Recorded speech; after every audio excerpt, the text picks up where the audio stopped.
Hi guys, welcome back to the channel. Today we're giving you a drone tour of Falmouth, and this is after the passage of Hurricane Melissa. As you can see, severe damage to a lot of the structures in Falmouth.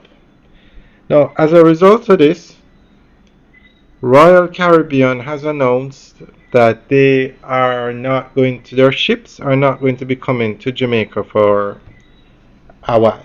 Basically, the ships are being redirected to other ports in the Caribbean.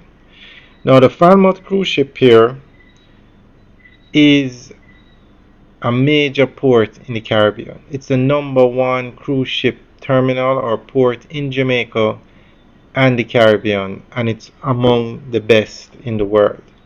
So the Royal Caribbean ships would come to Falmouth and the passengers come off and go on excursions. Now, this move is temporary until the island recovers and people can move around in a more orderly manner, because look at these structures in Falmouth. Quite a few are destroyed.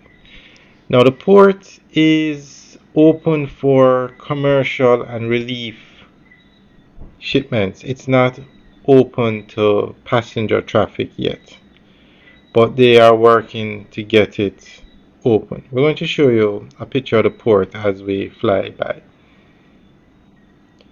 Alright, so we're going to go through an article that gives more information on what Royal Caribbean is doing.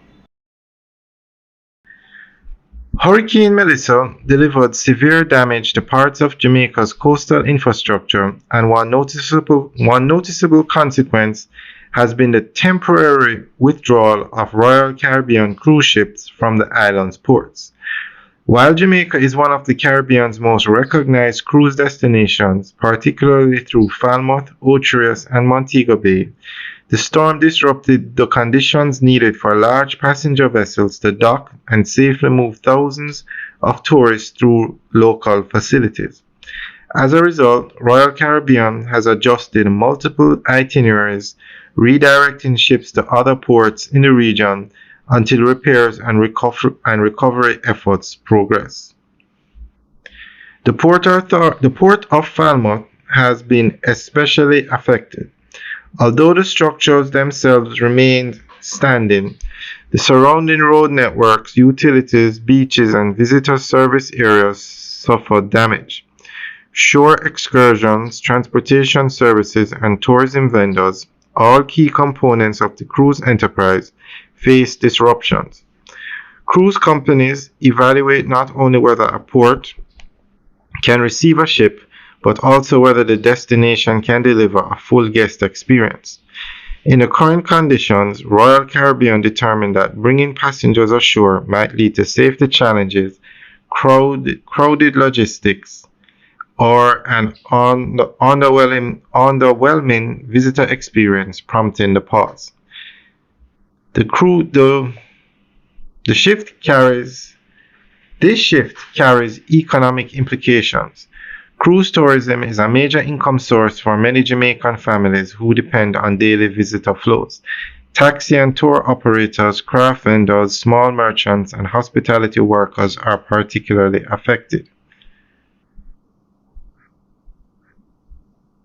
The change also impacts nearby towns whose businesses rely heavily on cruise days for foot traffic.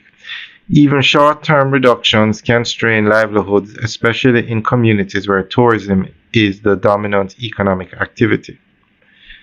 In the end, the temporary suspension of Royal Caribbean calls is both an economic setback and a moment of reflection. Jamaica's tourism sector has repeatedly shown resilience, and recovery efforts are already underway. With coordinated investment, stronger coastal protection, and continued partnerships between government and cruise lines, Jamaica is well positioned to resume cruise calls and welcome visitors again. The pause is temporary, but the lessons about preparedness and sustainability are lasting. Alright guys, that's the end of the update article. Let us know what you think. Leave your comments in the section below. Alright guys, have a good day.